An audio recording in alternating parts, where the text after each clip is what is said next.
students, welcome to today class. In a previous class we solved that continuous variable problems, continuous frequency distribution problems. After the discussion of that two problems, today also we will continue same topic. ಮತ್ತೆ ಇವತ್ತು ಕೂಡ ಅದೇ ಟಾಪಿಕ್ನ ನಾವು continue ಮಾಡಬೇಕು.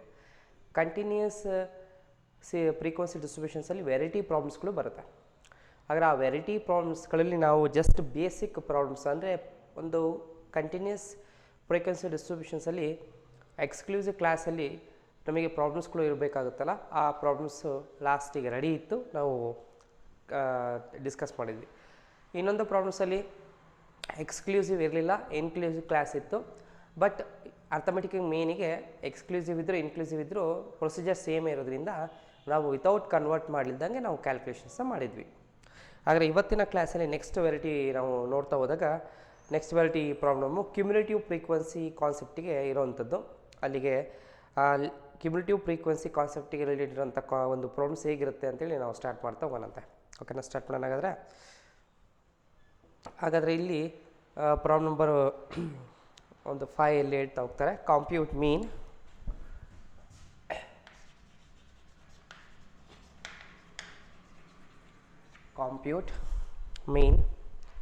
for the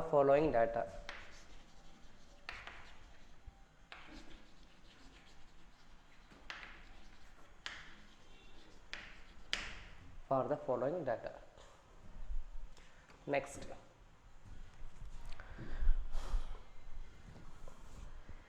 marks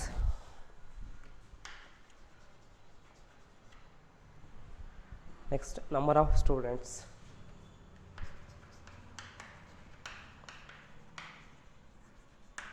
marks number of students, marks ಅಲ್ಲಿ below 10,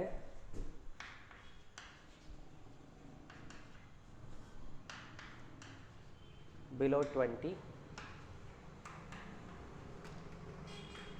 below 30, below 40,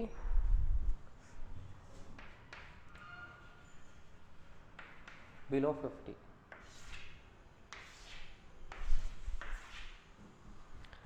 Next, number of students ಅಲ್ಲಿ 3, 8, 17, 20, 22. Okay, this is another one variety problem in continuous frequency distribution. Okay, here observe that ಈ ಒಂದು variety ಪ್ರಾಬ್ಲಮ್ಸ್ನ observe ಮಾಡ್ತಾ ಹೋಗಿ. Observe that compute mean. Okay, mean calculations ಹೇಳಿದ್ದಾರೆ, ನೀವು mean calculations ಮಾಡಂತ್ರಿ. Mean means x bar calculations ಮಾಡಂತ್ರಿ. Okay, for the following data, ಕೆಳಗಡೆ ಕೊಟ್ಟಿರುವಂಥ ಡಾಟಾನ ಯೂಸ್ ಮಾಡಿಕೊಂಡು ಎಕ್ಸ್ ಬಾರ್ನ ಕ್ಯಾಲ್ಕುಲೇಟ್ ಮಾಡೋಣಂತೆ. ಹಾಗಾದ್ರೆ ಇಲ್ಲಿ ಅಬ್ಸರ್ವ್ ಮಾಡ್ತಾ ಹೋದಾಗ ಮಾರ್ಕ್ಸ್ ಕೊಟ್ಟಿದ್ದಾರೆ, ನಂಬರ್ ಆಫ್ ಸ್ಟೂಡೆಂಟ್ಸ್ ಇದೆ. ಮಾರ್ಕ್ಸ್ ಏನು ಹೇಳಿದೆ? Below 10, below 20, below 30, below 40, below 50. ಅಂದರೆ ಬಿಲೋ ಕಾನ್ಸೆಪ್ಟಲ್ಲಿದೆ ಮಾರ್ಕ್ಸ್. ಮಾರ್ಕ್ಸ್ ಅಂದರೆ ಏನು? ವೇರಿಯಬಲ್ ಸಿಂಬಲ್ ಏನು? ಎಕ್ಸ್ ಇರುತ್ತೆ. ಓಕೆನಾ. Number of students frequency column ಇರುತ್ತೆ. ಆದರೆ ಈ ಫ್ರೀಕ್ವೆನ್ಸಿ ಎಕ್ಸ್ ಕಾಲಮಲ್ಲಿ ನೆಕ್ಸ್ಟ್ ಇಲ್ಲಿ ನಂಬರ್ ಆಫ್ ಸ್ಟೂಡೆಂಟ್ಸು ಕೂಡ ಅಷ್ಟೇ 3, 8, 70, 20, 22 ಅಂದರೆ ಇಲ್ಲಿ ನೋಡಿ ಇನ್ಕ್ರೀಸ್ ಆಗ್ತಾ ಇದೆ. ಓಕೆನಾ, ಅಸೆಂಡಿಂಗ್ ಆರ್ಡರ್ ಅಂತ ಕರಿತೀವಲ್ವ, ಇನ್ಕ್ರೀಸ್ ಆಗುತ್ತಲ್ಲ. ಈ ರೀತಿ ಅಸೆಂಡಿಂಗ್ ಆರ್ಡ್ರಲ್ಲಿ ಇನ್ಕ್ರೀಸಿಂಗ್ ಆಗ್ತಾ ಇರುವಂಥ ಈ ಒಂದು ಕ್ವಶನ್ಸ್ ಅಬ್ಸರ್ವ್ ಮಾಡಿದಾಗ ಇಲ್ಲಿ ಬಿಲೋ ಕೇಸ್ ಅಂತ ಕರಿತೀವಿ ಇದನ್ನು. ಇದು ಈ ರೀತಿ ಇರೋವಂಥ ಕೇಸ್, ಬಿಲೋ ಕೇಸ್ನ ನಾವು ಫಸ್ಟು ಇದು ಕ್ಯುಮ್ಯುಲೇಟಿವ್ ಕಾನ್ಸೆಪ್ಟಲ್ಲಿದೆ. ಕ್ಯುಮ್ಯುಲೇಟಿವ್ ಅಂದರೆ ಏನು? ಆ್ಯಡಪ್ ಆಗ್ತಾ ಹೋಗಿರುತ್ತೆ. 3 ಅನ್ನೋದು 8ಅಲ್ಲಿ ಆ್ಯಡ್ ಆಗಿರುತ್ತೆ, 8 ಅನ್ನೋದು 17ಗೆ ಆ್ಯಡ್ ಆಗಿರುತ್ತೆ, 17 ಅನ್ನೋದು 20ಗೆ ಆ್ಯಡ್ ಆಗಿರುತ್ತೆ, 20 ಅನ್ನೋದು 22ಗೆ ಆ್ಯಡ್ ಆಗುತ್ತೆ. ಈ ಥರ ವ್ಯಾಲ್ಯೂಸು ಒಂದೊಂದಾಗಿ ಆ್ಯಡಪ್ ಆಗಿ ಇನ್ಕ್ರೀಸಿಂಗ್ ಆಗ್ತಾ ಆಗುವಂಥ ಈ ಒಂದು ಅಸೆಂಡಿಂಗ್ ಆರ್ಡರ್ ಇದೆಯಲ್ಲ, ಈ ರೀತಿ ಇರೋದನ್ನು ನಾವು ಕ್ಯುಮ್ಯುಲೇಟಿವ್ ಫ್ರೀಕ್ವೆನ್ಸಿ ಕಾನ್ಸೆಪ್ಟ್ ಅಂತೇಳಿ ಕರಿತೀವಿ. ಇದನ್ನೇ ಲೆಸ್ ದ್ಯಾನ್ ಕ್ಯುಮ್ಯುಲೇಟಿವ್ ಫ್ರೀಕ್ವೆನ್ಸಿ ಅಂತ ಕರಿತೀವಿ. ಲೆಸ್ ದ್ಯಾನ್ ಅಂದರೆ ಕಡಿಮೆಯಿಂದ ಜಾಸ್ತಿ ಹೋಗೋದು, ಲೆಸ್ಸಿಂದ ಕಡಿಮೆ ಜಾಸ್ತಿ ಆಗ್ತಾ ಹೋಗೋದು, ಲೆಸ್ಸಿಂದ ಸ್ಟಾರ್ಟ್ ಆಗ್ತಾ ಹೋಗೋದು. ಈ ರೀತಿ ಇರೋಂಥ ಈ ಪ್ರಾಬ್ಲಮ್ನ ಫಸ್ಟ್ ಕನ್ವರ್ಟ್ ಮಾಡ್ಕೋಬೇಕು. ಯಾಕಂದರೆ ಇದು ಕಂಟಿನ್ಯೂಸ್ ವೇರಿಯಬಲ್, ಕಂಟಿನ್ಯೂಸ್ ಕಾನ್ಸೆಪ್ಟ್ಗೆ ರಿಲೇಟೆಡ್ ಇರೋಂಥದ್ದು. ಆದರೆ ಈ ರೀತಿ ಕಂಟಿನ್ಯೂಸ್ ಫ್ರೀಕ್ವೆನ್ಸಿ ಡಿಸ್ಟ್ರಿಬ್ಯೂಷನ್ನು ಅಲ್ಲಿ ನಮಗೆ ಯಾವಾಗಲೂ ಎಕ್ಸ್ಕ್ಲೂಸಿವ್ ಕ್ಲಾಸಲ್ಲಿ ಇರಬೇಕಲ್ವಾ. ಇದು ಎಕ್ಸ್ಕ್ಲೂಸಿವ್ ಕ್ಲಾಸಲ್ಲಿ ಇಲ್ಲ. ಅಂದರೆ lower limit upper limit, lower limit upper limit ಈ ಥರ 2 ವ್ಯಾಲ್ಯೂಸ್ ಇಲ್ಲ. ಬಿಲೋ ಕೇಸ್ ಇದೆ, ಇದನ್ನು ಕನ್ವರ್ಟ್ ಮಾಡಬೇಕು. ಹಾಗಾದ್ರೆ ಈ ರೀತಿಯಾದಂತಹ ಒಂದು ಎಲ್ ಸಿ ಎಮ್ ಬಿಲೋ ಕಾನ್ಸೆಪ್ಟ್ನೂ ಕನ್ವರ್ಟ್ ಮಾಡಬೇಕು ಮತ್ತು ಫ್ರೀಕ್ವೆನ್ಸಿನೂ ಕನ್ವರ್ಟ್ ಮಾಡಬೇಕು, ಎರಡೂ ಕನ್ವರ್ಟ್ ಮಾಡಬೇಕು. ಹಾಗಾದ್ರೆ ಅದನ್ನು ಕನ್ವರ್ಟ್ ಮಾಡ್ತಾ ಹೋದಾಗ ಫಸ್ಟು ಅಬ್ಸರ್ವ್ ಮಾಡಿ, ಇಲ್ಲಿ ಎಷ್ಟಿದೆ? 10 ಇದೆ, ನೆಕ್ಸ್ಟು 20 ಇದೆ, ನೆಕ್ಸ್ಟು 30 ಇದೆ, ಹಂಗೆ 40 50 ಇದೆ. 10 ಇದ್ದಿದ್ದು 20 ಆಯ್ತು ಅಂದರೆ ಎಷ್ಟು ಡಿಫ್ರೆನ್ಸ್ ಇದೆ? 10 ಡಿಫ್ರೆನ್ಸ್ ಇದೆ. 20 ಇರೋದು 30 ಇದೆ ಅಂದರೆ ಎಷ್ಟು ಡಿಫ್ರೆನ್ಸ್ ಇದೆ? 10 ಡಿಫ್ರೆನ್ಸ್ ಇದೆ. ನೆಕ್ಸ್ಟ್ 30 ಇರೋದು 40ಗೆ 10 ಡಿಫ್ರೆನ್ಸ್ ಇದೆ. 40 to 50 ಏನಾಗಿದೆ? 10 ಡಿಫ್ರೆನ್ಸ್ ಇದೆ. ಅಂದರೆ ಪ್ರತಿ ಕ್ಲಾಸಲ್ಲೂ 10 ಡಿಫ್ರೆನ್ಸ್ ಹಂಗೆ ಇಲ್ಲಿ ವ್ಯಾಲ್ಯೂಸ್ಗಳನ್ನ ಕೊಟ್ಟಿದ್ದಾರೆ. ಆ ಇರೋವಂಥ ಕಾಮನ್ ಡಿಫ್ರೆನ್ಸ್ 10 ಇರೋವಂಥ ಈ ಕಾಮನ್ ಡಿಫ್ರೆನ್ಸ್ನ ಈ ಕೊಟ್ಟಿರೋಂಥ ವ್ಯಾಲ್ಯೂಸಿಗೆ ಅದನ್ನು ಲೆಸ್ ಮಾಡಬೇಕು. ಹಾಗಾದ್ರೆ 10ಅಲ್ಲಿ ಫಸ್ಟು ಈಗ ನಮಗೆ ಎಕ್ಸ್ ಕಾಲಮ್ ಇದೆ, ಎಕ್ಸ್ ಕಾಲಮ್ 10ಅಲ್ಲಿ ನಾವು ಈ ಕಾಮನ್ ಡಿಫ್ರೆನ್ಸ್ ಇರೋ ಈ 10, ಕಾಮನ್ ಡಿಫ್ರೆನ್ಸ್ ಇರೋಂಥ ಈ 10, ಕಾಮನ್ ಡಿಫ್ರೆನ್ಸ್ ಇರೋಂಥ ಈ ಎಲ್ಲ ಕಡೆ 10 ಇದೆ, ಆ ನಂಬರ್ಸಿಗೆ ನಾವು ಲೆಸ್ ಮಾಡ್ಕೋಬೇಕು. ಹಾಗಾದ್ರೆ 10ಅಲ್ಲಿ 10 ಹೋದರೆ 0, 20ಲಿ 10 ಹೋದರೆ 10, 30ಲಿ 10 ಹೋದರೆ 20, 40ಲಿ 10 ಹೋದರೆ 30, 50ಲಿ 10 ಹೋದರೆ 40. ಈ ರೀತಿ ಕೊಟ್ಟಿರೋಂಥ ವ್ಯಾಲ್ಯೂಸು ಅಲ್ಲಿರೋಂಥ ಡಿಫ್ರೆನ್ಸ್ನ 10ಗೆ ಲೆಸ್ ಮಾಡಿದಾಗ ನಿಮಗೆ ಪ್ರತಿ ಕ್ಲಾಸಲ್ಲೂ ಒಂದು ನಂಬರ್ ಸ್ಟಾರ್ಟಿಂಗ್ ರೆಪ್ರೆಸೆಂಟ್ ಆಗುತ್ತೆ, ಅದೇ ಲೋಯರ್ ಲಿಮಿಟ್. ಆದರೆ ಅವ್ರು ಕೊಟ್ಟಿರೋದೆಲ್ಲ ಏನಾಗಿರುತ್ತೆ? ಅಪ್ಪರ್ ಲಿಮಿಟ್ ಆಗಿರುತ್ತೆ. ಅವ್ರು ಕೊಟ್ಟಿರೋದು ಯಾವುದು? 10, 20, 30, 40, 50. ನೋಡಿ, ಈಗ ಇದು ಎಕ್ಸ್ಕ್ಲೂಸಿವ್ ಕ್ಲಾಸಿಗೆ ಕನ್ವರ್ಟ್ ಆಗುತ್ತೆ. ಎಕ್ಸ್ಕ್ಲೂಸಿವ್ ಕ್ಲಾಸ್ ಅಂದರೆ ಏನು? ಒಂದು ಕ್ಲಾಸಲ್ಲಿರೋ ಅಪ್ಪರ್ ಲಿಮಿಟು ನೆಕ್ಸ್ಟ್ ಕ್ಲಾಸಿಗೆ ಲೋಯರ್ ಲಿಮಿಟ್ ಆಗಿರಬೇಕು. ಒಂದು ಕ್ಲಾಸಲ್ಲಿರೋಂಥ upper value upper limit next ಕ್ಲಾಸಿಗೆ ಲೋಯರ್ ಲಿಮಿಟ್ ಆಗಿರಬೇಕು. ಆದರೆ ಇದು ಎಕ್ಸ್ಕ್ಲೂಸಿವ್ ಕ್ಲಾಸಿಗೆ ಕನ್ವರ್ಟ್ ಆಯಿತಾ? ಸೊ ಓಕೆ, ಇದಿಷ್ಟು ಕನ್ವರ್ಷನ್ ಎಕ್ಸ್ ಕಾಲಮ್. ಇನ್ನು ಎಕ್ಸ್ಪ್ರೆಷನ್ಸ್ ಕ್ಲಿಯರ್ ಇನ್ನೊಂದ್ಸತಿ ಹೇಳ್ತಾ ಇದ್ರೆ, ಈಗ ಸರ್ ನೀವು ಹೇಳಿದ್ರಿ ಇಲ್ಲಿ 10 ಡಿಫ್ರೆನ್ಸ್ ಇದೆ, ಹಾಗಾದ್ರೆ ಇರೋಂಥ 10 ಕಾಮನ್ ಡಿಫ್ರೆನ್ಸು ಆ ನಂಬರ್ಸಿಗೆ ಲೆಸ್ ಮಾಡಿದರೆ ಲೋಯರ್ ಲಿಮಿಟ್ ಬರುತ್ತೆ ಅಂತ. ಲೆಸ್ಸೇ ಯಾಕೆ ಮಾಡಬೇಕು? ಪ್ಲಸ್ ಮಾಡ್ಬೋದಲ್ಲ ಅಂತೇಳಿ ನಿಮ್ಮ ಕ್ವಶನ್ಸು ಬರ್ಬೋದು. ಇಲ್ಲಿ ಪ್ಲಸ್ ಮಾಡೋದಕ್ಕೆ ಬರಲ್ಲ. ಯಾಕೆ ಪ್ಲಸ್ ಮಾಡೋದಕ್ಕೆ ಬರಲ್ಲ ಅಂದರೆ ಇಲ್ಲಿ ಏನು ಕೊಟ್ಟಿದ್ದಾರೆ? ಬಿಲೋ ಅಂತ ಹೇಳಿದ್ದಾರೆ. 10 ಬಿಲೋ ಅಂದರೆ 10ಗಿಂತ ಮೊದಲೇ ಸ್ಟಾರ್ಟ್ ಆಗಿರುತ್ತೆ. 10ಗಿಂತ ಮೊದಲೇ ಎಲ್ಲಿಂದ ಸ್ಟಾರ್ಟ್ ಆಗಿದೆ ಅಂತ ಬಂದಾಗ ಅದು 0ಇಂದ ಸ್ಟಾರ್ಟ್ ಆಗಿದೆ. 10ಗಿಂತ ಮೊದಲೇ ಯಾವುದು? 0 to 10 ಸ್ಟಾರ್ಟ್ ಆಗಿದೆ. ಆದರೆ 10ಗಿಂತ ಮೊದಲೇ ಈ 0ಇಂದ ಸ್ಟಾರ್ಟ್ ಆಗಿದೆ ಅಂತ ನಮಗೆ ಈ ನಂಬರ್ ಬೇಕಂದರೆ ಮತ್ತು ಇಲ್ಲಿರೋಂಥ ಡಿಫ್ರೆನ್ಸ್ ಕಾಮನ್ ಡಿಫ್ರೆನ್ಸ್ನ ಲೆಸ್ ಮಾಡಿದಾಗ ಈ 0 ಬರುತ್ತೆ. ಅರ್ಥ ಆಗಲಿಲ್ವಾ? ನೆಕ್ಸ್ಟ್ ಇನ್ನೊಂದು ತೊಗೊಳ್ಳಿ. ಬಿಲೋ 20 ಇದೆ. ಬಿಲೋ 20 ಅಂದರೆ 20ಕ್ಕಿಂತ ಕಡಿಮೆ. 20ಕ್ಕೆ ಕಡಿಮೆ ಅಂದರೆ 20ಕ್ಕಿಂತ ಕಡಿಮೆ 19, 18, 17, 15, 14 ಯಾವುದಾರು ಆಗಿರ್ಬೋದು. ಆದರೆ ಎಲ್ಲಿಂದ ಸ್ಟಾರ್ಟ್ ಆಗಿ ಎಲ್ಲಿಗೆ ಎಂಡ್ ಆಗಿರುತ್ತೆ ಅಂತ ಗೊತ್ತಾಗಬೇಕಂದ್ರೆ ಇಲ್ಲಿ ಡಿಫ್ರೆನ್ಸ್ ಇರೋದೆಯಲ್ಲ, ಆ ಡಿಫ್ರೆನ್ಸ್ 20ಲಿ 10 ಬಿಲೋ ಅಂತ ಅಂದರೆ ಕಡಿಮೆ ಅಲ್ವಾ? ಕಡಿಮೆ ಆಗಿರೋದ್ರಿಂದ ಮತ್ತೆ ಲೆಸ್ ಮಾಡಬೇಕಲ್ಲ. 20ಲಿ ಅದನ್ನು ಲೆಸ್ ಮಾಡಿದರೆ ನಮಗೆ ಒಂದು 10 ನಂಬರ್ ಬರುತ್ತೆ. ಆ 10 to 20 ಮಟ್ಟ ಅಂತೇಳಿ ತೊಗೊಂಡಿದ್ದೀವಿ. ಇದೇ ಥರ ಇಲ್ಲಿ ಬಿಲೋ 30 ಅಂದರೆ 30 ಬಿಲೋ 10 ಲೆಸ್ ಮಾಡಿ 20 to 30. 40 ಬಿಲೋ ಅಂದರೆ 40ಕ್ಕಿಂತ ಕಡಿಮೆ ಇರುತ್ತೆ. ಎಲ್ಲಿಂದ ಸ್ಟಾರ್ಟ್ ಆಗುತ್ತೆ ಅಂದರೆ 30 to 40. ಈ ರೀತಿಯಾಗಿ ನಾವು ಕಾನ್ಸೆಪ್ಟ್ನ ಒಂದು ನಾಲೆಡ್ಜ್ ತೊಗೊಂಡು ಈ ರೀತಿ ಅಪ್ಲಿಕೇಬಲ್ ಮಾಡಬೇಕು. ಇದು ಎಕ್ಸ್ ಕಾಲಮ್. ಇನ್ನು ಎಕ್ಸ್ ಕಾಲಮ್ ಆದಮೇಲೆ ಫ್ರೀಕ್ವೆನ್ಸಿ ಕಾಲಮ್ ಇದೆ. ಅವ್ರು ಕೊಟ್ಟಿರೋಂಥ ಫ್ರೀಕ್ವೆನ್ಸಿ ಏನಿದೆ? ಕ್ಯುಮ್ಯುಲೇಟಿವ್ ಫ್ರೀಕ್ವೆನ್ಸಿ ಇದೆ, LCF ಅಂತ ಕರಿತೀವಿ. ಲೆಸ್ ದ್ಯಾನ್ ಕ್ಯುಮ್ಯುಲೇಟಿವ್ ಫ್ರೀಕ್ವೆನ್ಸಿ ಅಂದರೆ ಕಡಿಮೆಯಿಂದ ಕ್ಯುಮ್ಯುಲೇಟಿವ್ ಫ್ರೀಕ್ವೆನ್ಸಿ ಆಗ್ತಾ ಹೋಗುತ್ತೆ. 3 ಇರೋದು 8 ಆಯಿತು, 8 ಇರೋದು 17 ಆಯಿತು, 17 20 ಆಯಿತು, 20 ಇರೋದು 22 ಆಯಿತು ಅಂದರೆ ಆ್ಯಡಪ್ ಆಗ್ತಾ ಹೋಗಿರುತ್ತೆ ಒಂದೊಂದು ಫ್ರೀಕ್ವೆನ್ಸಿ ನೆಕ್ಸ್ಟ್ ಕ್ಲಾಸ್ಗಳಿಗೆ. ಈಗ ಅದು ಆ್ಯಡಪ್ ಆಗಿರೋದನ್ನು ನಾವು ನಾರ್ಮಲ್ ಫ್ರೀಕ್ವೆನ್ಸಿ ಕನ್ವರ್ಟ್ ಮಾಡ್ಕೋಬೇಕು. ನಮಗೆ ನಾರ್ಮಲ್ ಫ್ರೀಕ್ವೆನ್ಸಿ ಬೇಕು. ಹಾಗಾದರೆ ಫಸ್ಟ್ ಏನು ಮಾಡಬೇಕು? ಇಲ್ಲಿ ಎಷ್ಟಿದೆ? 3 ಇದೆ. ಇದೇ ಫಸ್ಟ್ ನಂಬರ್ ಆಗಿರೋದ್ರಿಂದ ನಾವು 3ನ ಫಸ್ಟ್ ನಂಬರ್ ಇದೆ ಆಗಿರೋದ್ರಿಂದ 3ನ ನಾವು ಯಾವ ನಂಬರಿಂದನೂ ಕಳೆಯೋದಕ್ಕೆ ಬರಲ್ಲ, 3 ಅಂತಲೇ ಬರ್ಕೋಬೇಕು. ಮತ್ತು ಸುಮ್ಮನೆ ಅಲ್ಲಿ ಗೊತ್ತಾಗಲಿ ಅಂತ 0 ಅಂತ ತೊಗೊಂಡಿದ್ದೀವಿ. 3 - 0 = 3. ಇಲ್ಲ ಸರ್ ನನಗೆ ಗೊತ್ತಾಗ್ತಿಲ್ಲ, ಇದು ಬೇಡ ಅಂದರೆ ಡೈರೆಕ್ಟಾಗಿ ಫಸ್ಟ್ ನಂಬರ್ ಎಷ್ಟು? 3 ತೊಗೊಂಡಿದ್ದೀವಿ. ಓಕೆನಾ? ನೆಕ್ಸ್ಟ್ ಈ 3 8ಗೆ ಆ್ಯಡ್ ಆಗಿರುತ್ತೆ. ಹಾಗಾದರೆ ಈ 3 ವ್ಯಾಲ್ಯೂ ಏನಾಗಿದೆ? 8ಗೆ ಆ್ಯಡ್ ಆಗಿದೆ. ಹಾಗಾದರೆ 8ಅನ್ನು 3ಯಲ್ಲಿ ಕಳಿಬೇಕು. ಹಾಗಾದರೆ 8 - 3 ಮಾಡಿದರೆ ಎಷ್ಟು ಬರುತ್ತೆ? 5 ಬರುತ್ತೆ. ನೆಕ್ಸ್ಟ್ ಈ 8 ನೆಕ್ಸ್ಟ್ 17ಅಲ್ಲಿ ಆ್ಯಡ್ ಆಗಿದೆ. ಹಾಗಾದರೆ 17 - 8 ಮಾಡಬೇಕು. ಹಾಗಾದರೆ 17 - 8 ಮಾಡಿದರೆ 9 ಬರುತ್ತೆ. ಓಕೆನಾ? ನೆಕ್ಸ್ಟ್ ನೋಡಿ 17. ನೆಕ್ಸ್ಟ್ 20 ಇದೆ. 20 ಅನ್ನೋದು 17 ಇರೋಂಥ ನಂಬರ್ನ ಆ್ಯಡ್ ಮಾಡ್ಕೊಂಡು ಬಂದಿರುತ್ತೆ. ಆದರೆ 20ಲಿ 17 ಲೆಸ್ ಮಾಡಬೇಕು, ಅಲ್ಲಿಗೆ 3 ಬರುತ್ತೆ. ನೆಕ್ಸ್ಟ್ 22 ಇದೆ. 22 ಅನ್ನೋದು 20ನ ಆ್ಯಡ್ ಆಗಿ ಬಂದಿರುತ್ತೆ. ಹಾಗಾದರೆ 22 ಅಲ್ಲಿ 20 ಇದೆ ಅಂದರೆ 22ನ 20 ಲೆಸ್ ಮಾಡಿಕೊಂಡ್ರೆ ಅಲ್ಲಿ 2 ಬರುತ್ತೆ. ಹಾಗಾದ್ರೆ ಇನ್ನೊಂದ್ಸತಿ ಹೇಳ್ತಾ ಹೋಗ್ತೀನಿ. ಫಸ್ಟ್ ನಂಬರ್ 3 ಆಗಿರೋದ್ರಿಂದ 3 ಕಾಪಿ ಮಾಡ್ಕೊಳ್ಳಿ, 3 ಸೇಮ್ ತೊಗೊಳ್ಳಿ. ಈ ಫಸ್ಟ್ ನಂಬರ್ ಯಾವುದೂ ಆ್ಯಡಪ್ ಆಗೋಕ್ಕೆ ಚಾನ್ಸ್ ಇಲ್ಲ, ಯಾಕಂದರೆ ಇದು first class first value first ನಂಬರಿಗೆ ಸೆಕೆಂಡ್ ನಂಬರ್ ಇದ್ದರೆ ಫಸ್ಟ್ ನಂಬರ್ ಆ್ಯಡ್ ಆಗಿರುತ್ತೆ. ಇದೇ ಫಸ್ಟ್ ನಂಬರ್ ಆಗಿರೋದ್ರಿಂದ ಹಾಗೆ ಡೈರೆಕ್ಟಾಗಿ ತೊಗೋಬೇಕು. ನೆಕ್ಸ್ಟ್ 8 ಇದೆ ಅಂತೆ. ಆಗ ನೆಕ್ಸ್ಟ್ 8 ಇದೆ ಅಂದಾಗ 8 3 ಆ್ಯಡಪ್ ಆಗಿ ಬಂದಿರುತ್ತೆ, ಹಾಗಾಗಿ 8 - 3. ಓಕೆನಾ. ನೆಕ್ಸ್ಟ್ 17 ಇದೆ. ಈ 17 ಅನ್ನೋದು 8ಅನ್ನು ಆ್ಯಡ್ ಆಗಿ ಬಂದಿರೋದ್ರಿಂದ 17 - 8.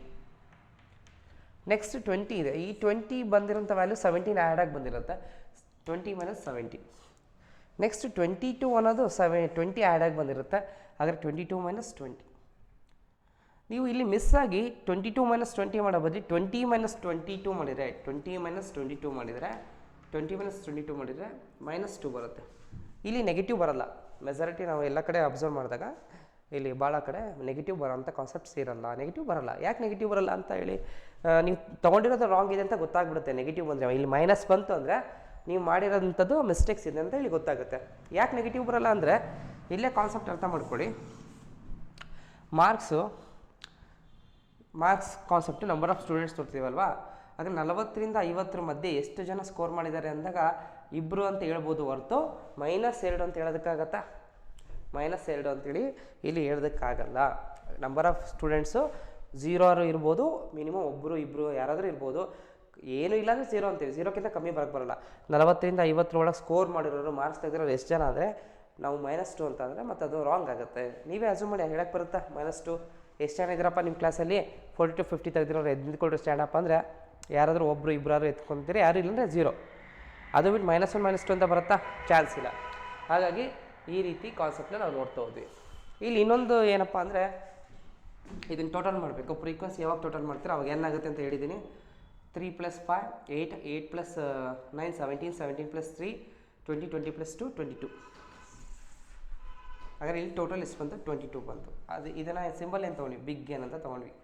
ಬಟ್ ಇಲ್ಲಿ ಬಂದಿರೋಂಥ ಟೋಟಲ್ ಬಿಗ್ ಗೇನ್ ಏನು 22 ಇದೆಯಲ್ಲ, ಕೊಟ್ಟಿರೋಂಥ ಪ್ರಾಬ್ಲಮ್ಸಲ್ಲಿ ಒಂದು LCF ಅಂತ ಏನು number of students second column ಕೊಟ್ಟಿದ್ದಾರಲ್ಲ ಎಕ್ಸ್ ಬಗ್ಗೆ, ಅದರಲ್ಲಿ ಹೈಯೆಸ್ಟ್ ಯಾವುದಿದೆ? 22 ಇದೆ. ಈ ಹೈಯೆಸ್ಟ್ ಟೋಟಲ್ ಏನಿದೆಯಲ್ಲ ಅದೇ ಟೋಟಲ್ ಬಂದಿರೋಂಥ ವ್ಯಾಲ್ಯೂ ಸೇಮ್ ಆಗಿರುತ್ತೆ.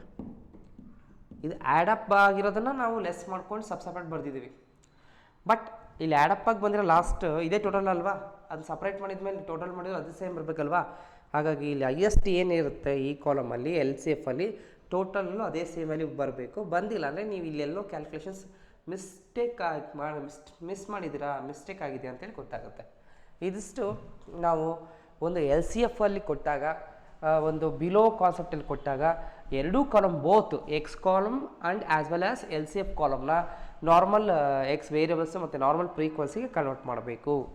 ಈ ರೀತಿ ಕನ್ವರ್ಷನ್ ಆದಮೇಲೆ ಕ್ಲಾಸ್ನ ನಾವು ನೆಕ್ಸ್ಟ್ ಪ್ರಾಬ್ಲಮ್ಸ್ ಮಾಡ್ತಾ ಹೋಗ್ತೀವಿ. ಹಾಗಾಗಿ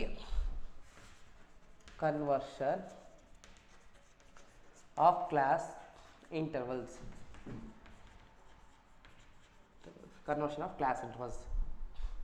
ಈಗ ಕನ್ವರ್ಷನ್ ಆಯಿತಾ. ಈಗ ಇದು ಕನ್ವರ್ಷನ್ಸ್ ಆದಮೇಲೆ ಅವ್ರೇನು ಕ್ಯಾಲ್ಕುಲೇಷನ್ಸ್ ಕೇಳಿದ್ದಾರೆ? ಅರ್ಥಮೆಟಿಕ್ ಮೀನ್ ಅಂತ ಹೇಳಿದ್ದಾರೆ. ಈ ಅರ್ಥಮೆಟಿಕ್ ಮೀನಲ್ಲಿ ಸ್ಪೆಸಿಫಿಕ್ಕಾಗಿ ಇದೇ ಮೆಥಡ್ನ ಫಾಲೋ ಮಾಡಿ, ಇದೇ ಫಾರ್ಮುಲಾ ಯೂಸ್ ಮಾಡಿ ಅಂತ ಏನಾದರೂ ಹೇಳಿದಾರಾ? ಡೈರೆಕ್ಟ್ ಮೆಥಡ್ ಮತ್ತು ಶಾರ್ಟ್ಕಟ್ ಮೆಥಡ್, ಇನ್ನೊಂದು ಯಾವುದು ಸ್ಟೆಪ್ ಡಿವಿಯೇಷನ್ ಮೆಥಡ್, ಈ ಥರ ಯಾವುದಾದ್ರೂ ಹೇಳಿದಾರಾ? ಸ್ಪೆಸಿಫಿಕ್ಕಾಗಿ ಯಾವುದು ಕೊಟ್ಟಿಲ್ಲ. ಸ್ಪೆಸಿಫಿಕ್ಕಾಗಿ ಯಾವುದು ಕೊಟ್ಟಿಲ್ಲ ಅಂದಾಗ ನಿಮಗೆ ಈಸಿ ಆಗುವಂಥದ್ದು ಯಾವುದು? ಡೈರೆಕ್ಟ್ ಮೆಥಡ್ ಆದರೆ ಡೈರೆಕ್ಟ್ ಮೆಥಡು, ಸ್ಟೆಪ್ ಡಿವಿಷನ್ ಆದರೆ ಸ್ಟೆಪ್ ಡಿವಿಷನ್ ಯಾವುದಾದ್ರೂ ಯೂಸ್ ಮಾಡ್ಬೋದು. ಇಲ್ಲಿ ಆದಷ್ಟು ಏನಾಗುತ್ತೆ, ಕ್ಯಾಲ್ಕುಲೇಷನ್ಸ್ ಸ್ವಲ್ಪ ಕಡಿಮೆ ಆಗಬೇಕು, ರಿಸ್ಕ್ ಕಡಿಮೆ ಆಗಬೇಕು, ಟೈಮ್ ಉಳಿಬೇಕು, ಸೇವ್ ಆಗಬೇಕು ಅಂದರೆ ಡೈರೆಕ್ಟ್ ಮೆಥಡ್ ತೊಗೊಳೋದು ಬೆಸ್ಟ್ ಆಗುತ್ತೆ.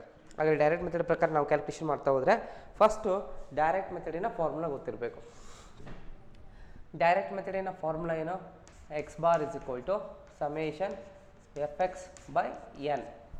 ಆದರೆ ಫಾರ್ಮುಲಾ ಪ್ರಕಾರ ಬಂದಾಗ ಏನು ಆಲ್ರೆಡಿ ಗೊತ್ತಾಗಿದೆ, ಟೋಟಲ್ ಇಷ್ಟು 22. Next fx ಏನಾಗಬೇಕೀಗ? ಮಲ್ಟಿಪ್ಲೈ ಆಗಬೇಕು. ಆದರೆ fx ಮಲ್ಟಿಪ್ಲೈ ಆಗಬೇಕಾದ್ರೆ ಫಸ್ಟ್ ಎಫ್ನ ಒಂದು ನಂಬರ್ಸು ಎಕ್ಸಿಗೆ ಮಲ್ಟಿಪ್ಲೈ ಆಗಬೇಕಾದ್ರೆ ಎಕ್ಸ್ ಕಾಲಮಲ್ಲಿರುವಂಥ 2 ನಂಬರ್ಸ್ ಇನ್ಸ್ಟೆಂಟ್ 1 ನಂಬರ್ ಬರಬೇಕು. 2 ನಂಬರ್ ಪರವಾಗಿ 1 ನಂಬರ್ ಬರಬೇಕು. ಅದನ್ನೇ ಮಿಡ್ ಪಾಯಿಂಟ್ ಅಂತ ಕರಿತೀವಿ. ಮಿಡ್ ಪಾಯಿಂಟ್, ಮಿಡ್ ವ್ಯಾಲ್ಯೂ ಅಂತ ಕರಿತೀವಿ. ಅದಕ್ಕೆ ಇನ್ನೊಂದು ಇದೇ ಎಕ್ಸ್ ಕಾಲಮ್ನ ಇನ್ನೊಂದು ಎಕ್ಸಾಗಿ ಕನ್ವರ್ಟ್ ಮಾಡಬೇಕು. ಹಾಗಾದರೆ ಇದೇ ಎಕ್ಸ್ನ ಇನ್ನೊಂದು ಕಾಲಮ್ ಆಗಿ ಎಕ್ಸ್ ಕನ್ವರ್ಟ್ ಮಾಡೋದು ಹೆಂಗೆ? ಮಿಡ್ ಪಾಯಿಂಟಿಂದ. ಹಾಗಾದ್ರೆ ಮಿಡ್ ಪಾಯಿಂಟ್ ಹೆಂಗೆ, ಮಿಡ್ ಪಾಯಿಂಟಿಗೆ ಒಂದು ರೂಲ್ಸ್ ಇದೆ, ಫಾರ್ಮುಲಾ ಇದೆ, lower limit plus upper limit divide by 2. ಅಂದರೆ ಲೋಯರ್ ಲಿಮಿಟ್ ಅಂದರೆ 0 ಕಡಿಮೆ, ಪ್ಲಸ್ ಅಪ್ಪರ್ ಲಿಮಿಟ್ ಅಂದರೆ 10 ಜಾಸ್ತಿ. ಓಕೆನಾ, 10 ಪ್ಲಸ್ 0 ಪ್ಲಸ್ 10 ಡಿವೈಡ್ ಬೈ ಎಷ್ಟಿದೆ 2 ಇದೆ, ಅಲ್ಲಿಗೆ ನಿಮಗೆ ಎಷ್ಟು ಬರುತ್ತೆ 5 ಬರುತ್ತೆ. Next 10 plus 20 divide by 2, 30 divide by 2 ಮಾಡಿದ್ರೆ 15 ಬರುತ್ತೆ. 20 ಪ್ಲಸ್ 30, 50 ಬೈ 2 ಮಾಡಿದ್ರೆ 25 ಬರುತ್ತೆ. Next 30 plus 40 divide by 2, 70 plus 2 ಮಾಡಿದ್ರೆ 35 ಬರುತ್ತೆ. 40 ಪ್ಲಸ್ 50 ಡಿವೈಡ್ ಬೈ 2 ಮಾಡಿದರೆ 90 ಲಾಫು 45 ಬರುತ್ತೆ. ಈ ರೀತಿಯಾಗಿ ಎರಡು ವ್ಯಾಲ್ಯೂಸ್ನ ಆ್ಯಡ್ ಅಪ್ ಮಾಡಿ, lower limit plus upper limit ಎರಡನ್ನೂ ಆ್ಯಡ್ ಮಾಡಿ 2 ಇಂದ ಡಿವೈಡ್ ಮಾಡಿದರೆ ನಿಮಗೆ ಏನಾಗುತ್ತೆ ಮಿಡ್ ವ್ಯಾಲ್ಯೂ ಬರುತ್ತೆ. Mid value, mid point, central size ಅಂತ ಹೇಳಿ ಡಿಫ್ರೆಂಟ್ ನೇಮಿಂದ ಕರಿತಾ ಹೋಗ್ತೀವಿ. ಇಲ್ಲಿ ಮಿಡಲ್ ನೋಡಿದ ಕೂಡ ಗೊತ್ತಾಗುತ್ತೆ. 0-10 ಬಿಟ್ವೀನ್ ಇರೋದು ಯಾವುದು 5, 10-20 ಬಿಟ್ವೀನ್ ಇರೋದು ಯಾವುದು 15, 20-30 ಬಿಟ್ವೀನ್ ಇರೋದು ಯಾವುದು 25, 30-40 ಬಿಟ್ವೀನ್ ಇರೋದು ಯಾವುದು 35, 40-50 ಬಿಟ್ವೀನ್ ಯಾವುದು 45. ಈ ರೀತಿ ನನಗೆ ಅಬ್ಸರ್ವ್ ಮಾಡಿದ ಕೂಡ ಗೊತ್ತಾಗುತ್ತಲ್ಲ, ಅವಾಗ ಡೈರೆಕ್ಟಾಗಿ ಬರ್ಕೊಂಡ್ರೆ ಮುಗಿದೋಯ್ತು. ಈ ಥರ ನಾವು lower limit plus upper limit ಅಂತ ಎರಡು ಆ್ಯಡ್ ಮಾಡಿ ಡಿವೈಡ್ ಬೈ 2 ಮಾಡಲೇಬೇಕು ಅಂತ ಏನಿಲ್ಲ. ಈ ಥರ ಎಕ್ಸಾಮ್ಸಲ್ಲಾಗಲಿ ಬರೀಲೇಬೇಕು ಅಂತ ಏನು ಕಂಡೀಷನ್ಸ್ ಇಲ್ಲ. ಬಟ್ ಫಸ್ಟ್ ನಿಮಗೆ ಇದು ಕಾನ್ಸೆಪ್ಟ್ ರೀಚ್ ಆಗಲಿ ಅಂತೇಳಿ ಈ ರೀತಿಯಾಗಿ ನಾನು ನಿಮಗೆ ಬರೆದು ಪ್ರತಿಯೊಂದು ಡೀಟೇಲಾಗಿ ಹೇಳ್ತಾ ಇದ್ದೀನಿ. ಈಗ ಎಕ್ಸ್ ಕಾಲಮು 2 ನಂಬರ್ ಪರವಾಗಿ 1 ನಂಬರು ರೆಪ್ರೆಸೆಂಟೇಷನ್ಸ್ ಆಗ್ತಾ ಇದೆ. ಹಾಗಾದರೆ ಎಲ್ಲ ಕ್ಲಾಸಿನ 2 ನಂಬರ್ ಪರವಾಗಿ 1 ನಂಬರ್ ರೆಪ್ರೆಸೆಂಟ್ ಆಗ್ತಿದೆ. ಎಕ್ಸ್ ಮಿಡ್ ಪಾಯಿಂಟ್ ಆಗಿ ಇನ್ನೊಂದು ಎಕ್ಸ್ ಕಾಲಮಲ್ಲಿ ಕ್ರಿಯೇಟ್ ಆಗಿದೆ. ಈ ಎಕ್ಸಿಗೆ ನಾವು ಯಾವುದಕ್ಕೆ ಮಲ್ಟಿಪ್ಲೈ ಮಾಡಬೇಕು, ಈಗ ಫ್ರೀಕ್ವೆನ್ಸಿ. ಆದರೆ ಈ ಎಕ್ಸಿಗೆ ನಾವು ಫ್ರೀಕ್ವೆನ್ಸಿ ಮಲ್ಟಿಪ್ಲೈ ಮಾಡ್ತಾ ಹೋಗಬೇಕು. ಹಾಗಾದರೆ ಎಫ್ ಎಕ್ಸ್ ಕಾಲಮ್ ಕ್ರಿಯೇಟ್ ಆಗುತ್ತೆ.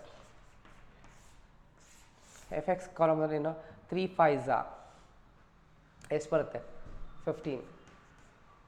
ಓಕೆನಾ, ನೆಕ್ಸ್ಟ್ ಇದೇ ಥರ 15 5s 75. ನೆಕ್ಸ್ಟ್ 9 × 25, 9 × 25 ಮಾಡಿ 225. ನೆಕ್ಸ್ಟ್ 35 × 3 105.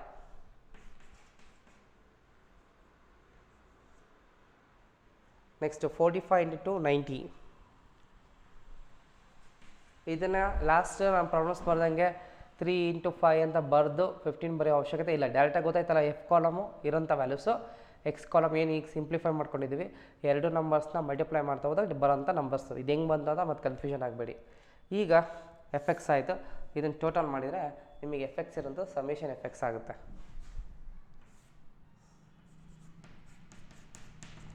ಹಾಗಾದ್ರೆ ಟೋಟಲ್ ಮಾಡಿದರೆ ಸಮೇಷನ್ ಎಫ್ ಎಕ್ಸ್ 510 ಬರುತ್ತೆ.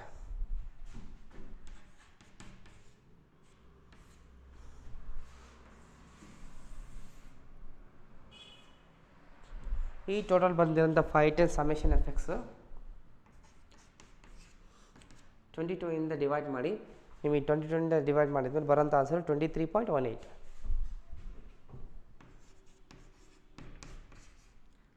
ಅಲ್ಲಿಗೆ X bar answer ready. X bar ಅಂದರೆ ಅರ್ಥಮೆಟಿಕ್ ಮೀನ್ ಆನ್ಸರ್ 23.18. ನಾನು ನಿಮಗೆ ಹೇಳಿದ್ದೆ ಬಂದಿರೋಂಥ ಆನ್ಸರು 23.18 ಅನ್ನೋದು ಇಲ್ಲಿ 0ಗಿಂತ ಹೈಯೆಸ್ಟ್ ಇರುತ್ತೆ, 50ಗಿಂತ ಬಿಲೋ ಇರುತ್ತೆ, ಇನ್ ಬಿಟ್ವೀನ್ ಮಿಡಲ್ ಇರೋಂಥದ್ದೇ ಆಗಿರುತ್ತೆ. 20-30 ಮಧ್ಯೆ ಇದೆ ನೋಡಿ. ಇವೆರಡು ಕ್ಲಾಸ್ ಮಿಡಲ್ಲು, ಲಾಸ್ಟ್ ಕ್ಲಾಸಿನ ಮಿಡಲು, ಈ ಕ್ಲಾಸು 20-30 ಬಂದಿದೆ ಆನ್ಸರ್. ಸೊ ಹೆಂಗೆ ಗೊತ್ತಾಗುತ್ತೆ ಅಂದರೆ ಇದು ಜಸ್ಟ್ ಆ್ಯಾವ್ರೇಜ್ ಪರ್ಫಾರ್ಮೆನ್ಸ್ ಎಲ್ಲಿ ಜಾಸ್ತಿ ಇರುತ್ತೆ. ಇಲ್ಲಿ ನೋಡಿ 3 5 9 3 5 3 5 9 3 2 ಅಲ್ಲಿ ಯಾರು ಹೈಯೆಸ್ಟ್ ತೊಗೊಂಡಿರೋದು ಜಾಸ್ತಿ 9. ಯಾಕಂದರೆ 20-30 ಇರೋರೇ ಜಾಸ್ತಿ ತಾನೇ ತೊಗೊಂಡಿರೋದು. ಹಾಗಾಗಿ ಈ ಕ್ಲಾಸಲ್ಲಿ ಬರೋಂಥ ಚಾನ್ಸಸ್ ಜಾಸ್ತಿ ಆನ್ಸಸ್ ಇರುತ್ತೆ. ಇಲ್ಲೇ ಒಂದು ಐಡಿಯಾ, ಅದು ಬ್ಲೈಂಡ್ ಅಷ್ಟೇ. ಓಕೆನಾ. ಸೊ ಇದಿಷ್ಟು ನಾವು ಹೆಂಗೆ ಒಂದು ಕ್ಯಾಲ್ಕುಲೇಷನ್ ಮಾಡಬೇಕು, ಒಂದು ಲೆಸ್ ದ್ಯಾನ್ ಕ್ಯುಮ್ಯುಲೇಟಿವ್ ಫ್ರೀಕ್ವೆನ್ಸಿ ಮತ್ತು ಬಿಲೋ ಕೇಸ್ ಕೊಟ್ಟಾಗ ಅಂತೇಳಿ ನಾವು ಪ್ರಾಬ್ಲಮ್ಸ್ ನೋಡ್ತಾ ಇದ್ದೀವಿ. ನೋಡಿ, ಈ ಪ್ರಾಬ್ಲಮ್ಸನ್ನು ನಾನು ಡೈರೆಕ್ಟ್ ಮೆಥಡ್ ಫಾರ್ಮುಲಾ ಅಪ್ಲೈ ಮಾಡಿದ್ದೀನಿ. ನೀವೇನು ಮಾಡ್ಬೋದು, ಡಿವಿಯೇಷನ್ ಮೆಥಡ್ ಅಥವಾ ಇಂಡೈರೆಕ್ಟ್ ಮೆಥಡ್ ಅಂತ ಕರಿತೀವಲ್ಲ, ಶಾರ್ಟ್ಕಟ್ ಮೆಥಡ್ ಯಾವುದರ ಹೆಸರಲ್ಲಿ, ಆ ಫಾರ್ಮುಲಾ ಹಾಕು ಮಾಡ್ಬೋದು. ಅದು ಬಿಟ್ಟರೆ ನೆಕ್ಸ್ಟ್ ಸ್ಟೆಪ್ ಡಿವಿಯೇಷನ್ ಮೆಥಡ್ ಇದೆಯಲ್ಲ, ಸ್ಟೆಪ್ ಡಿವಿಷನ್ ಮೆಥಡ್ ಆದರೂ ಯೂಸ್ ಮಾಡ್ಬೋದು. ಆವಾಗ ಯಾವ ಫಾರ್ಮುಲಾ ಯೂಸ್ ಮಾಡಿದರೂ ಇಲ್ಲ ಆನ್ಸರ್ ಸೇಮ್ ಬರುತ್ತೆ. ಈ ರೀತಿ ಸೇಮ್ ಬರುತ್ತೆ ಆನ್ಸರ್, ನೀವು ಚೆಕ್ ಮಾಡ್ಕೊಳ್ಳಿ. ಬಟ್ ಇಲ್ಲಿ ಸ್ಪೆಸಿಫಿಕ್ಕಾಗಿ ಯಾವುದು ಫಾರ್ಮುಲಾ ಯೂಸ್ ಮಾಡಬೇಕು ಅಂತ ಹೇಳಿಲ್ಲ ಅಂದಾಗ ನಮಗೆ ಯಾವ್ದು ಈಸಿ, ಆ್ಯಸ್ ಎ ಸ್ಟೂಡೆಂಟಾಗಿ ನಾವು ಯೋಚನೆ ಮಾಡಿದಾಗ ನನಗೆ ಯಾವ್ದು ಈಸಿ ಅನಿಸುತ್ತೆ ನಾನು ಅದನ್ನು ಮಾಡಿದ್ದೀನಿ. ನಿಮಗೆ ಈ ಫಾರ್ಮುಲಾ ಈಸಿ ಆಗ್ತಿಲ್ಲ, ಬೇರೆದು ಈಸಿ ಆಗ್ತಿದೆ ಅಂದರೆ ಬೇರೆ ಫಾಲೋ ಅಪ್ ಮಾಡಿ. ಆ್ಯಕ್ಚುಲಿ ಎಲ್ಲದಕ್ಕಿಂತ ಕಂಪೇರ್ ಮಾಡಿದ್ರೆ ಇದೇ ಈಸಿ. ಆಗ ನೋಡಿ ಅಬ್ಸರ್ವ್ ಮಾಡಿ ಪ್ರಾಬ್ಲಮ್ಸ್ನ.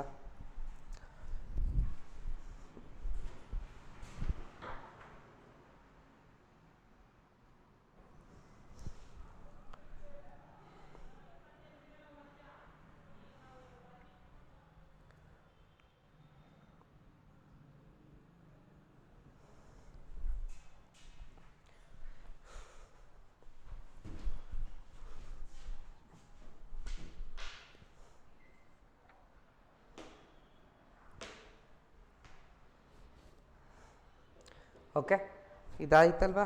ಇದಾದ್ಮೇಲೆ ನೆಕ್ಸ್ಟ್ ಇನ್ನೊಂದು ಇದಕ್ಕೆ ಆಪೋಸಿಟ್ ಇರೋಂಥ ಇನ್ನೊಂದು ವೆರೈಟಿ ಪ್ರಾಬ್ಲಮ್ಸ್ ತೊಗೊತ ಹೋಗೋಣ. ಆದರೆ ಇಲ್ಲಿ ಈ ವೆರೈಟಿಯಲ್ಲಿ ಬಿಲೋ ಅಂತ ಕೊಟ್ಟಿದ್ರು. ಈಗ ನೆಕ್ಸ್ಟ್ ತೊಗೊಳ್ಳೋಂಥ ಪ್ರಾಬ್ಲಮ್ಸಲ್ಲಿ ಎಬೋ ಅಂತ ಕೊಡ್ತಾರೆ. ಓಕೆನಾ? ಎಬೋ ಅಂದರೆ ಮೋರ್ ದ್ಯಾನ್. ಇದು ಬಿಲೋ ಅಂದರೂ ಒಂದೇ, ಲೆಸ್ ದ್ಯಾನ್ ಅಂದರೂ ಒಂದೇ. ನೆನಪಿಟ್ಕೊಳ್ಳಿ. ಫಸ್ಟ್ 3 ಹೆಸರು ಬರಿತೀನಿ, ಇದನ್ನು ಆಮೇಲೆ ಹೇಳ್ತೀನಿ ಡೌಟ್ರಿ ನಿಮಗೆ. ಇಲ್ಲಿ ಬರೆದ್ಬಿಡೋಣ, ಯಾಕೆ ಬೇಕು.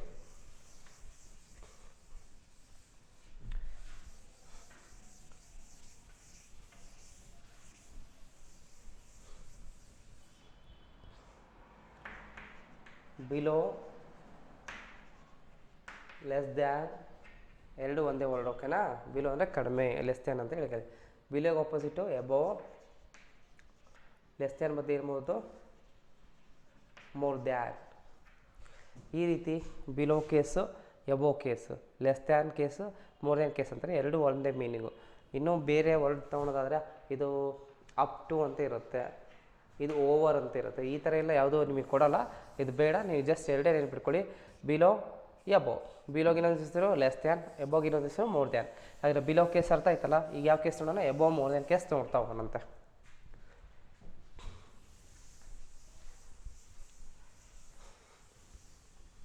ಆದರೆ ಪ್ರೋ ನಂಬರ್ ಈಗ ಕಂಪ್ಲೀಟ್ ಆಗಿದ್ದು 5.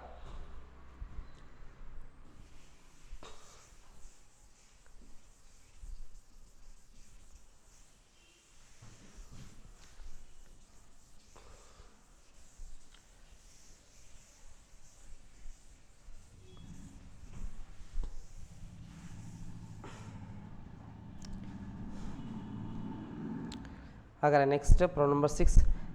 Calculate mean for following data. Heading same ಇರಲಿ. 6th problem. But height ತೊಗೋಣ. ಇಲ್ಲಿಗೆ ಹೈಟ್ ಅಂತ ಹೇಳಿದ್ದಾರೆ. ಹೈಟ್ ಹೆಂಗೆ ಮೆಸರ್ ಮಾಡ್ತಾರೆ? ಸೆಂಟಿಮೀಟರ್. ಓಕೆನಾ? Height, number of students,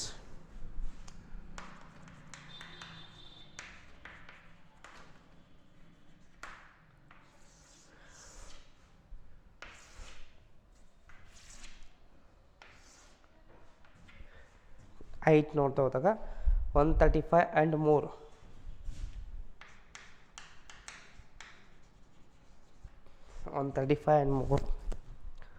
next 140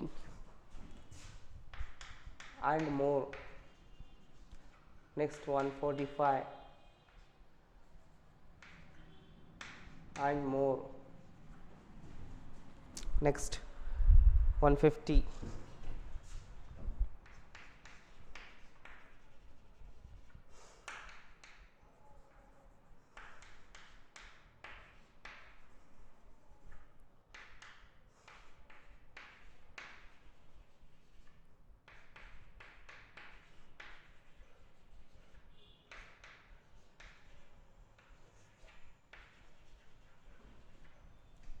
one 65 and more, 170 and more ಮಟ್ಟ ಕೊಟ್ಟಿದ್ದಾರೆ. ನೆಕ್ಸ್ಟ್ ನಂಬರ್ ಆಫ್ ಸ್ಟೂಡೆಂಟ್ಸ್ 100, 96, 87,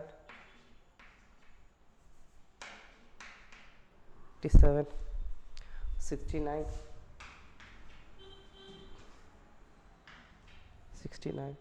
41, 17,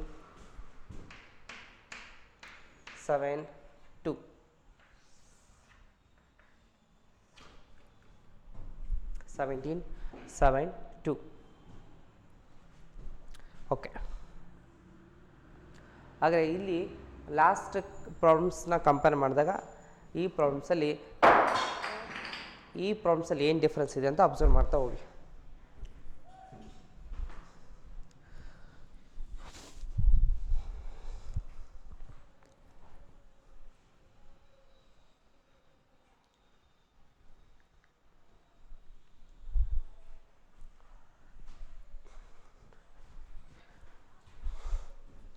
ಇಲ್ಲಿ ಅಬ್ಸರ್ವ್ ಮಾಡಿದಾಗ ಲಾಸ್ಟ್ ಪ್ರಾಬ್ಲಮ್ಸಲ್ಲಿ ಏನಾಯಿತು ನಿಮಗೆ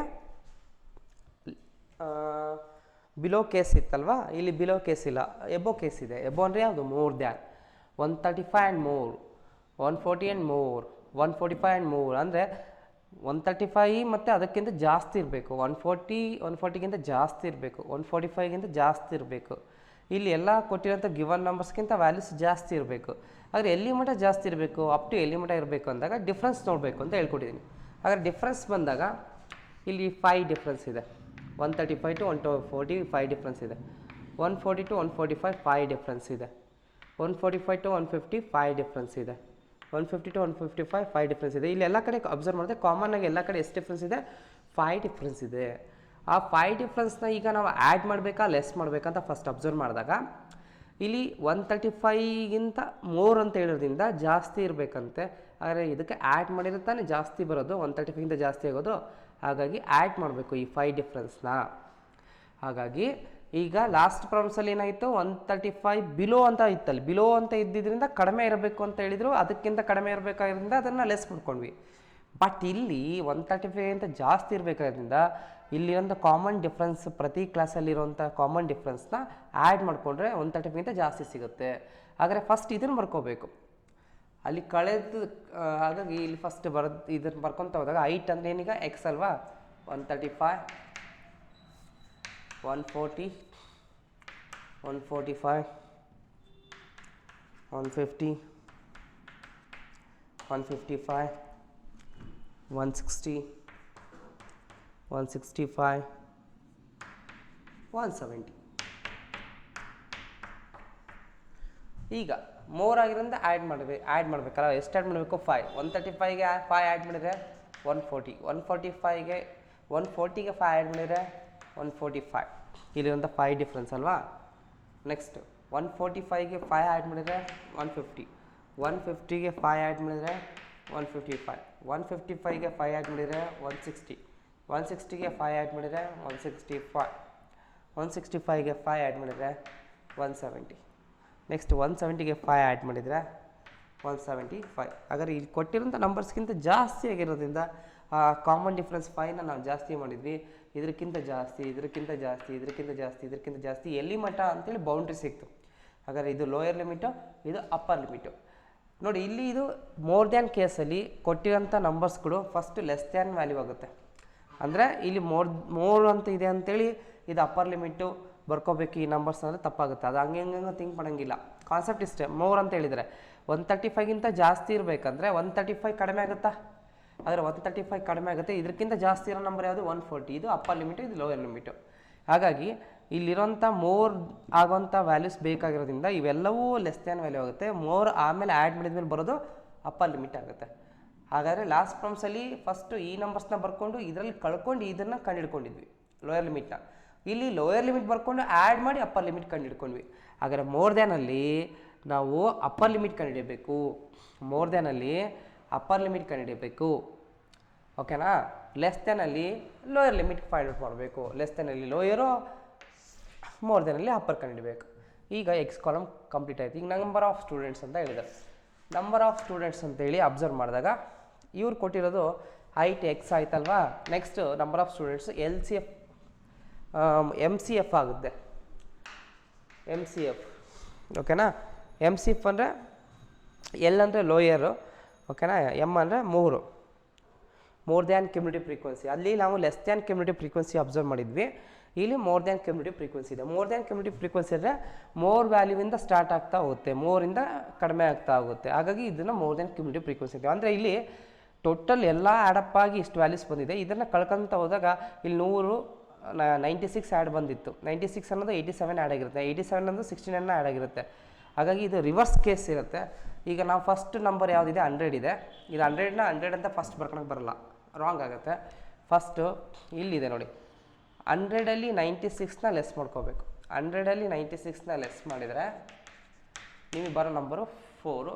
ಹಾಗಾದರೆ ನಾವು 135 ಟು 140ಯಲ್ಲಿ 4 ಮೆಂಬರ್ಸ್ ಇರ್ತಾರೆ. ನೆಕ್ಸ್ಟ್ 96ಅಲ್ಲಿ 87ನ ಲೆಸ್ ಮಾಡಬೇಕು. 96ಅಲ್ಲಿ 87ನ ಲೆಸ್ ಮಾಡಿದರೆ 9 ಬರುತ್ತೆ. ಹೆಂಗೆ ಬರುತ್ತೆ? 7 + 3 9. ಓಕೆನಾ? ನೆಕ್ಸ್ಟ್ 87ನ 69ನಲ್ಲಿ ಲೆಸ್ ಮಾಡಬೇಕು. 87ನ 69ನಲ್ಲಿ ಲೆಸ್ ಮಾಡಬೇಕು. ಅಲ್ಲಿಗೆ ಏನಾಗುತ್ತೆ 70 10 + 60 18 ಆಗುತ್ತೆ. ಓಕೆನಾ? ಅಲ್ಲಿಗೆ 18 ಆಗುತ್ತೆ. ಎಸ್ ರೈಟ್ ಕರೆಕ್ಟ್ ಇದೆ ಚೆಕ್ ಮಾಡೋಣ. ಎಸ್ ರೈಟ್ ಕರೆಕ್ಟ್ ಇದೆ. ನೆಕ್ಸ್ಟ್ 69 ಅನ್ನೋದು 41 ಲೆಸ್ ಮಾಡಿಕೊಂಡ್ರೆ 69ನಲ್ಲಿ 41ನ ಲೆಸ್ ಮಾಡಿಕೊಂಡ್ರೆ ಈ ಕ್ಲಾಸಿನ ವ್ಯಾಲ್ಯೂಸು ಎಷ್ಟಿರುತ್ತೆ ಅಂತ ಗೊತ್ತಾಗುತ್ತೆ.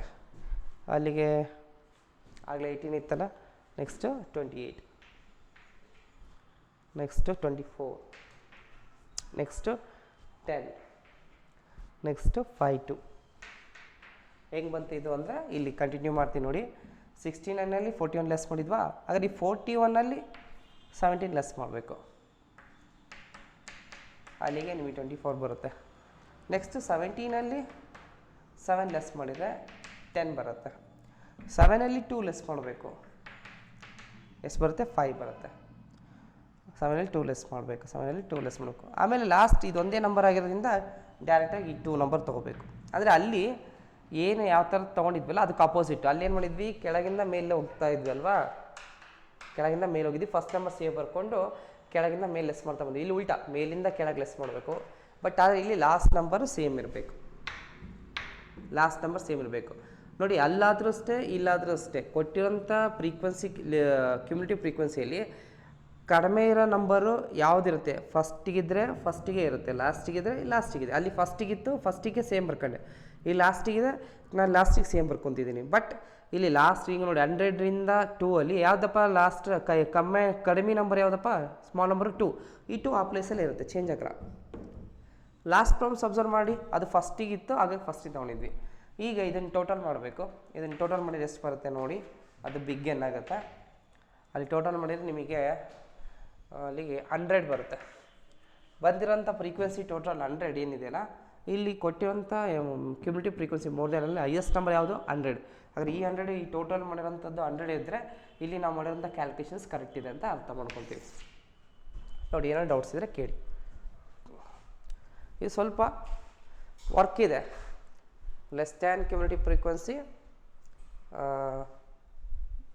ಮೋರ್ ದ್ಯಾನ್ ಕ್ಯುಮ್ಯುಲೇಟಿವ್ ಫ್ರೀಕ್ವೆನ್ಸಿ ಅಂತ LCF ಲಾಸ್ಟ್ ಪ್ರಾಬ್ಲಮ್ಸು. ಇದರಲ್ಲಿ MCF.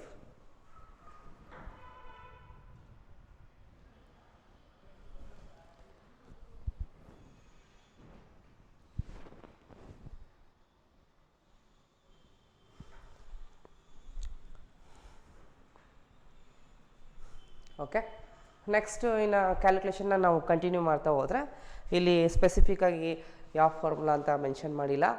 Direct method, deviation method, step deviation method ಅಂತೇಳಿ ನಿಮಗೆ ಯಾವುದು ಈಸಿ ಆಗುತ್ತೆ, ಕ್ಯಾಲ್ಕುಲೇಷನ್ಸ್ ಯಾವ್ದು ಕಡಿಮೆ ಇದೆ ಅಂತ ಬಂದಾಗ ನಾವು ಮತ್ತೆ ಪ್ರೀವಿಯಸ್ ಪ್ರಾಬ್ಲಮ್ಸಲ್ಲಿ ಮಾಡಿದ್ದು ಇಲ್ಲೂ ಮಾಡ್ತಾ ಹೋಗೋದು ಸೇಮ್ ಆಗುತ್ತೆ. ಯಾವುದು? Direct method formula. ಹಾಗಾದ್ರೆ ಫಾರ್ಮುಲಾ ಏನು? Direct method formula x bar is equal to summation fx/n. ಹಾಗಾದ್ರೆ n ಆಲ್ರೆಡಿ ಟೋಟಲ್ ರೆಡಿ ಇದೆಯಲ್ಲ, ಎಷ್ಟಿದೆ? n ಟೋಟಲ್ 100 ಇದೆ. ಈಗ fx ಬೇಕು. fxಲ್ಲಿ ಫಸ್ಟ್ x ಕಾಲಮ್ ಬೇಕು. ಇಲ್ಲಿ x ಕಾಲಮು 2 ನಂಬರ್ಸ್ ಇರುತ್ತೆ, ಲೋಯರ್ ಲಿಮಿಟ್ ಅಪ್ಪರ್ ಲಿಮಿಟ್. ಇದು ಸಿಂಪ್ಲಿಫೈ ಆಗಬೇಕು. ಆದರೆ ಈ x ನಂಬರ್ 2 ನಂಬರ್ ಪರವಾಗಿ 1 ನಂಬರ್ ಬರಬೇಕು, ಮಿಡ್ ಪಾಯಿಂಟ್ ಬರಬೇಕು. ಈ ಮಿಡ್ ಪಾಯಿಂಟ್ನ ನಾವು ಇಲ್ಲಿ ಏನಂತ ತೊಗೊತೀವಿ? x ಅಂತ ತೊಗೊತೀವಿ. ಹಾಗಾದ್ರೆ ಮತ್ತೆ ಒಂದು x ಕಾಲಮ್ ಇನ್ನೊಂದು x ಕಾಲಮ್ ಆಗಬೇಕಾದ್ರೆ ಮಿಡ್ ಪಾಯಿಂಟ್ ಬೇಕು. 135ಗೂ 140ಗೂ ಮಿಡಲ್ ಯಾವುದು ಅಂತ ಬಂದಾಗ ನನಗೆ 137.5 ಅಂತ ಗೊತ್ತಾಗ್ತಿದೆ.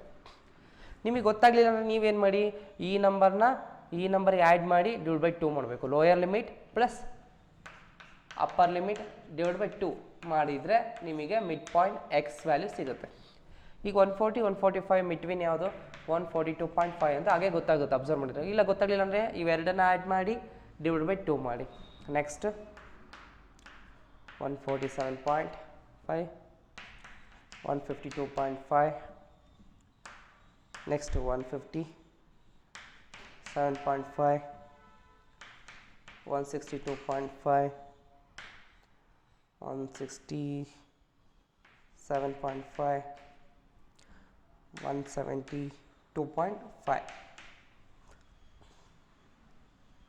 ಓಕೆ, ಇಷ್ಟೊಂದು ಕ್ಯಾಲ್ಕುಲೇಷನ್ನ ನೀವು ಹಿಂಗೆ ಕಂಟಿನ್ಯೂ ಮಾಡ್ತಾ ಹೋದರೆ ನಿಮಗೆ mid value that is x values ಬರ್ತಾ ಹೋಗುತ್ತೆ.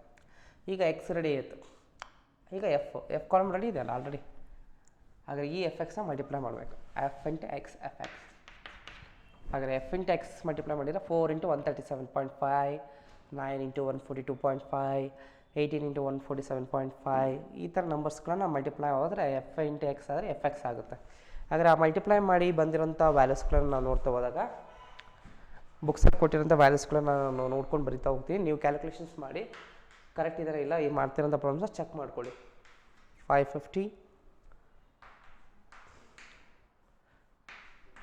1282.5, next 2655, 2655, next 4270, 300780, 1625, next 837.5 ಮತ್ತು 0.5ನ ಬಿಡೋಂಗಿಲ್ಲ. ಕ್ಯಾಲ್ಕುಲೇಟ್ ಮಾಡಿದ ಮೇಲೆ 5 ಇಂಟು 167.5 ಏನು ಬರುತ್ತೆ ಅದನ್ನೇ ನೀವು ತೊಗೋಬೇಕು. ಎಲ್ಲೋ ಏನೋ ರೌಂಡ್ ಫಿಗರ್ ಮಾಡಿ ಸರ್ ನಾನು 837.5 ಇದೆ ಅಂತೇಳಿ ಇದು ರೌಂಡ್ ಫಿಗರ್ ಮಾಡಿ 838 ತೊಗೊತಿದ್ರೆ ರಾಂಗ್ ಆಗುತ್ತೆ. ಬೇಡ, ಅದು ಎಲ್ಲಿ ನೆಸೆಸಿಟಿ ಇದೆ ಅಲ್ಲಿ ತೊಗೊಳೋದು, ಇಲ್ಲಿ ನೆಸೆಸಿಟಿ ಇಲ್ಲ. ನೆಕ್ಸ್ಟ್ 345 ಈ ರೀತಿ ಮಲ್ಟಿಪ್ಲೈ ಮಾಡಿದಾಗ ಇಷ್ಟು ವ್ಯಾಲ್ಯೂಸ್ ಬರುತ್ತೆ. ನೀವು ಕ್ಯಾಲ್ಕುಲೇಷನ್ಸ್ ಮಾಡಿ ಇದಿಷ್ಟನ್ನು ಆ್ಯಡ್ ಮಾಡಿದರೆ ಎಫ್ ಎಕ್ಸ್ ಇರೋದು ಸಮೇಷನ್ ಎಫ್ ಎಕ್ಸ್ ಆಗುತ್ತೆ ಅಲ್ವಾ. ಹಾಗಾದರೆ ಸಮೇಷನ್ ಎಫ್ ಎಕ್ಸ್ ಎಷ್ಟು 15,345. ಹಾಗಾದರೆ ಟೋಟಲ್ ಬಂದಿದೆಯಲ್ಲ ಇದನ್ನು ಫಾರ್ಮುಲಾಕ್ಕೆ ಅಪ್ಲೈ ಮಾಡೋಣ. 15,345 ಇದನ್ನು 100ಗೆ ಡಿವೈಡ್ ಮಾಡಿದರೆ ನಿಮಗೆ 153 ಪಾಯಿಂಟ್ ಬರುತ್ತೆ. ಎಸ್ ರೈಟ್, 153.45 ಬರುತ್ತೆ ಆನ್ಸರ್ ಎಕ್ಸ್ ಬಾರ್.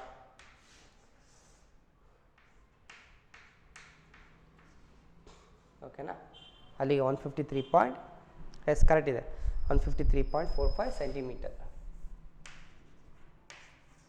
ಇಲ್ಲೇನು ಅರ್ಥ ಮಾಡ್ಕೋಬೋದು, ಹೈಟು ಟೋಟಲಾಗಿ ಇಲ್ಲಿ ಸ್ಟೂಡೆಂಟ್ಸ್ ಡಿಫ್ರೆಂಟ್ ಸ್ಟೂಡೆಂಟ್ಸು 135ಇಂದ ಹಿಡಿದು 175 ಸೆಂಟಿಮೀಟರ್ಸಲ್ಲಿ ಸುಮಾರು ಜನ ಇದ್ದಾರೆ. ಅದರಲ್ಲಿ ನೀವೇ ಇಲ್ಲೇ ನೋಡಿ ಜಾಸ್ತಿ ಇರೋಂಥರು 28 ಸ್ಟೂಡೆಂಟ್ಸು 150 to 155 ಎಲ್ಲ ಇದ್ದಾರೆ. ಆದರೆ 150 to 155 ಆನ್ಸರ್ ಬಂದಿದೆ.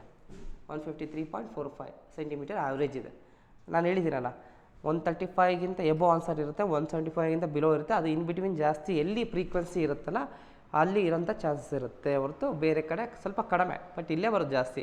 ನೋಡಿ ಈಗ ಜಾಸ್ತಿ ಯಾರಪ್ಪ ಸ್ಟೂಡೆಂಟ್ಸು ಇಲ್ಲಿದ್ದಾರೆ 28 ಸ್ಟೂಡೆಂಟ್ಸು. ಈ 28 ಸ್ಟೂಡೆಂಟ್ಸ್ ಏನು ಇಂಡಿಕೇಟ್ ಮಾಡ್ತಾ ಇದ್ದಾರೆ 150 to 155 ಸೆಂಟಿಮೀಟರ್ಸ್ ಇರೋಂಥದ್ದು ಇದ್ದಾರೆ. ಮತ್ತು ಇವರ ಹೈಯೆಸ್ಟ್ ಇರೋದ್ರಿಂದ ಇವರ ಒಂದು ಆ್ಯಾವ್ರೇಜ್ ಜಾಸ್ತಿ ಬರ್ತಾ ಹೋಗುತ್ತೆ ಇಲ್ಲಿ. ಇದು X bar calculation as per direct method. ಯಾವ ಮೆಥಡ್ ಇದು? Direct method. ಈಗ ಡೈರೆಕ್ಟ್ ಮೆಥಡಲ್ಲಿ ಮಾಡಿರುವಂಥ ಈ ಕ್ಯಾಲ್ಕುಲೇಷನ್ನ ನೀವು ಡಿವಿಯೇಷನ್ ಮೆಥಡಲ್ಲಾದರೂ ಮಾಡಿ ಅಥವಾ ಶಾರ್ಟ್ಕಟ್ ಮೆಥಡ್ ಡಿವಿಯೇಷನ್ ಮೆಥಡ್ ಆದಮೇಲೆ ಅದು ಸ್ಟೆಪ್ ಡಿವಿಯೇಷನ್ ಮೆಥಡಲ್ಲಾದರೂ ಮಾಡಿ ನಿಮಗೆ ಆನ್ಸರ್ ಸೇಮ್ ಬರ್ತಾ ಹೋಗುತ್ತೆ. ಬಟ್ ಕ್ಯಾಲ್ಕುಲೇಷನ್ಸ್ ಮಾಡಬೇಕಾದ್ರೆ ಸ್ಪೆಸಿಫಿಕ್ ಯಾವ ಮೆಥಡ್ ಅಂತ ಹೇಳ್ತಾನೆ ಆವಾಗ ನಾವು ಆ ಸ್ಪೆಸಿಫೈಡ್ ಮೆಥಡ್ನೇ ಯೂಸ್ ಮಾಡೋಣ. ಇಲ್ಲಿ ಯಾವುದೇ ರೀತಿಯಾದಂಥ ಸ್ಪೆಸಿಫೈಡ್ ಮೆಥಡ್ ಹೇಳಿಲ್ಲ, ಹಾಗಾಗಿ ನಾವು ಇಲ್ಲಿ ಈಸಿ ಆಗೋದು ಕ್ಯಾಲ್ಕುಲೇಷನ್ಸ್ ಕಡಿಮೆ ಆಗೋದು ನೋಡಿದಾಗ ಯಾವುದು simple to calculate, easy to understand, that is direct method. ಹಾಗಾಗಿ ಈ ಡೈರೆಕ್ಟ್ ಮೆಥಡಲ್ಲಿ ಮಾಡಿದ್ದೀನಿ. ಹಾಗಾದರೆ ಈ ಡೈರೆಕ್ಟ್ ಮೆಥಡಲ್ಲಿ ಮಾಡಿರೋಂಥ ಈ ನೆಕ್ಸ್ಟ್ ಸೆಕೆಂಡ್ ಕ್ವಶನ್ಸ್ ಇಲ್ಲಿ ಏನಿದೆಯಲ್ಲ ಇವತ್ತಿನ ಕ್ಲಾಸಲ್ಲಿ ಒಂದು ಸತಿ ಅಬ್ಸರ್ವ್ ಮಾಡಬೇಕು ನೋಡಿ.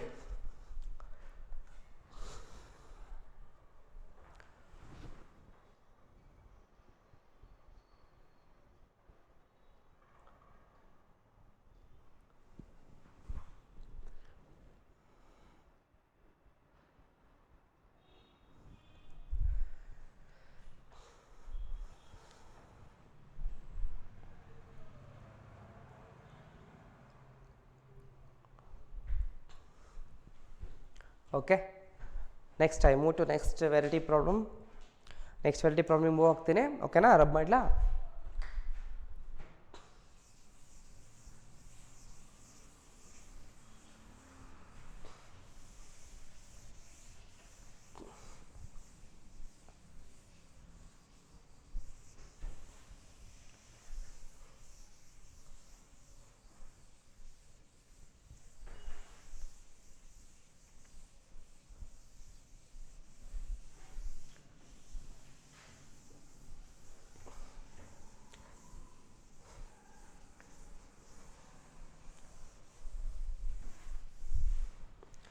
ನೆಕ್ಸ್ಟ್ ವೆರೈಟಿ ಪ್ರಾಬ್ಲಮ್ಸಿಗಿಂತ ಮೂವಕ್ಕಿಂತ ಮೊದಲೇ ಈಗ ನಾವು ಡಿಸ್ಕಸ್ ಮಾಡಿರೋಂಥ ಎರಡು ರೀತಿಯಾದಂಥ ಬಿಲೋ ಕೇಸ್ ಒಂದು ಎಬೋ ಕೇಸ್ ಒಂದು, ಅದರಲ್ಲಿ ಹೆಂಗೆ ಡಿಫ್ರೆನ್ಸ್ ಇರುತ್ತೆ ಅಂತ ಮತ್ತೆ ಎರಡೂ ಒಟ್ಟಿಗೆ ಅಟ್ ಎ ಟೈಮ್ ನಾವು ಡಿಫ್ರೆನ್ಸ್ ನೋಡ್ಕೊಳ್ಳೋಣ ಅಂತ. ಓಕೆನಾ?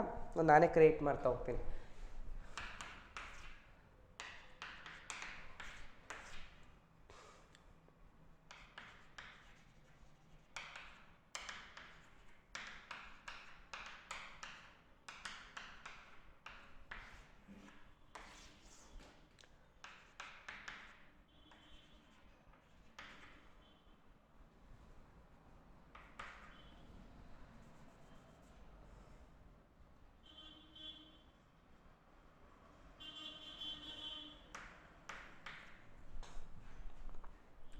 ಈಗ ಇದನ್ನೇ ನಾನು ಮತ್ತೆ ಇಲ್ಲಿ ಸೇಮ್ ತೊಗೊಂತೀನಿ. ಎಕ್ಸ್ ಎಲ್ ಸಿ ಎಫ್ ಬದಲಿ ಎಮ್ ಸಿ ಎಫ್. ಇಲ್ಲಿ ಬಿಲೋ ಇದೆ, ಈಗ ಎಬೋ ತೊಗೊತೀನಿ. ಎಬೋ 10.